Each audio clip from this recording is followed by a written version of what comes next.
Assalamualaikum warahmatullahi wabarakatuh. Apa kabar saudaraku dimanapun kalian berada? Semoga selalu sehat dan selalu dalam perlindungan Allah Subhanahu wa Ta'ala. Amin. Jumpa lagi dengan aku Ilum di Singapura. Oke teman-teman, hari ini Singapura hujan ya. Barusan hujan nih, hujan. Tuh. Hujan basah-basah kayak gitu tuh. Hujan tuh, mendung, langitnya mendung banget tuh. Dan itu tuh basah semuanya ya.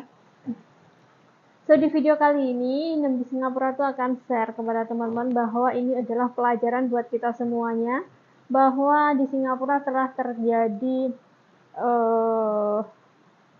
hal yang besar mengejutkan para warga Singapura juga termasuk ya. Karena dimulai dari kisah seorang pembantu rumah tangga yang berasal dari Myanmar, jadi berasal dari negara Myanmar. Dan dia itu pekerjakan di sebuah rumah yang ada di rumah flat HDB kayak gitu di Henderson Crescent kayak gitu. Dan Mbak Myanmar ini tidak disebutkan namanya, tapi beliau sudah berumur 40 tahun. Dia sudah mulai bekerja di keluarga sebuah keluarga gitu, kayak gitu aja ya, sebuah keluarga yang mulai bekerja pada Oktober 2024 kemarin. Jadi baru beberapa bulan ya, Oktober, November, Desember, Januari, jadi 3 bulanan.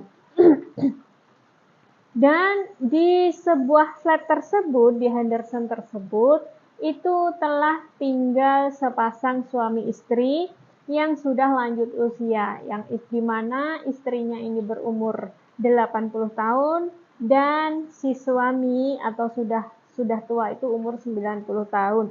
Jadi mereka berdua itu sudah tua dan keluarganya itu nggak bisa ngurusin.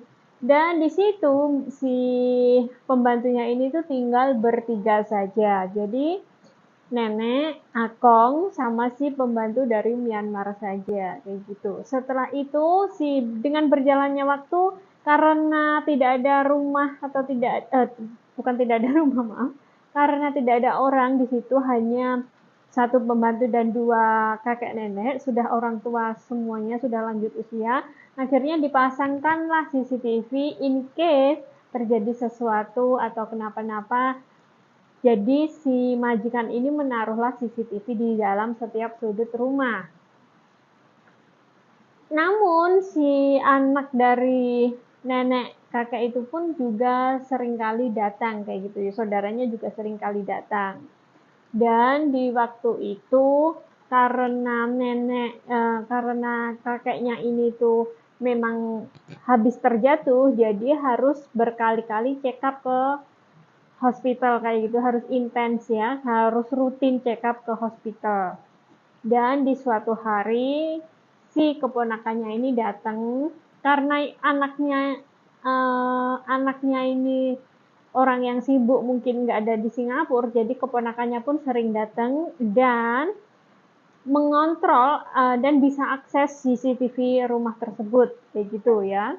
Setelah itu terjadi, akhirnya waktu itu si kakeknya ini itu merasa nggak enak badan dan merasa tangan kirinya itu sakit, merasa kesakitan kayak gitu. Dan akhirnya kenapa ya kok sakit kayak gitu, karena si kakeknya ini bilang habis jatuh kayak gitu. Akhirnya pada suatu hari si keponakannya yang sering datang itu tadi itu ngecek CCTV pada malam hari pukul 11-an kayak gitu, ngecek kenapa ya kok jatuhnya, kenapa, gara-gara apa, biasalah ya, dicek semua CCTV, dicek cek.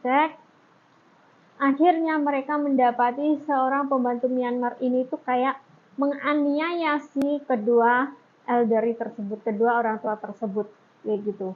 Dan ini tuh case ataupun kasus yang menyakitkan juga ya, menyayat juga ya kayak gitu. Dilihatlah di CCTV bahwa si nenek, si kakek tersebut itu sudah tahu orangnya sakit, namanya orang tua, jalannya pelan kayak gitu. Karena mungkin nggak sabaran, akhirnya diseret aja, terus digebukin, sampai kakinya si kakek itu, kaki sebelah kanan, kalau nggak salah itu sebelah kanan kayak gitu tuh bengkak, merah-merah kayak gitu. Dan neneknya pun karena mungkin kena apa nggak ngerti, pada lebam-lebam kayak gitu, badan-badannya itu pada lebam-lebam kayak gitu. Karena berdasarkan pengakuan si keponakan korban ini tadi, keponakan nenek itu tadi, berdasarkan pengakuan, karena benar-benar sudah nggak kuat melihat kejadian dari CCTV, akhirnya pukul 2.30 pagi dini hari itu, dia itu menelpon polisi, straight away telepon polisi. Setelah menelpon polisi, dicek semua CCTV, ternyata benar dia itu, si pembantunya ini melakukan penganiayaan ya teman-teman. Setelah melakukan penganiayaan, si pembantunya ini pun akhirnya ditangkap dan kasusnya untuk saat ini masih dalam investigasi, masih didalami. Tahu sendiri, kalau ada kasus apapun, negara Singapura ini memang detail banget, tidak langsung satu-satu, enggak. Semuanya tuh ditelusuri sampai ujung, sampai detail, pokoknya lama banget. Jadi, jangan pernah terlibat kasus di negara Singapura. Karena kasus yang seperti ini aja itu nanti bisa bertahun-tahun loh teman-teman. Tuh lihat tuh di belakang masih hujan deras ya. Tuh, hujan deras. Hujan deras. Ya kayak gitu ya teman-teman. Jadi dari sini kita bisa ambil pelajaran yang amat sangat penting. Kalau kalian niatnya bekerja, apapun meskipun capeknya minta ampun, jangan pernah menganiaya si anak majikan ataupun bahkan orang tua, semangkal kita apapun. Karena kalau sudah kayak gitu, kita sendiri nanti yang akan kerepotan sekali gitu. Kalau memang sudah nggak sanggup, bilang saja baik-baik. Ya teman-teman, jangan sampai merepotkan diri sendiri. Akhirnya kalau kasus seperti ini sampai ke tangan polisi, kasus seperti ini itu akan lama banget itu. Pasti tahunan itu, pasti 1 tahun itu pasti. Dan kalian tidak dapat apa-apa. Niat kalian kerja mau ke Singapura, kerja mencari duit, mencari membantu ekonomi keluarga, malah terbengkalai gara-gara kasus yang tidak bagus seperti ini. Pokoknya saya sarankan diambil pelajarannya aja. Kalau mau mengambil job, benar-benar dipikirkan baik-baik resikonya ya. Memang aku akui kalau job menjaga orang tua itu tuh memang berat banget, harus mempunyai atau memiliki rasa sabar yang tingkat dewa. Pokoknya mau jaga baby, mau jaga orang tua, itu harus punya rasa sabar yang tingkat dewa ya teman-teman ya. Karena kalau salah sedikit aja, majikan tidak terima, udah habislah kita ya.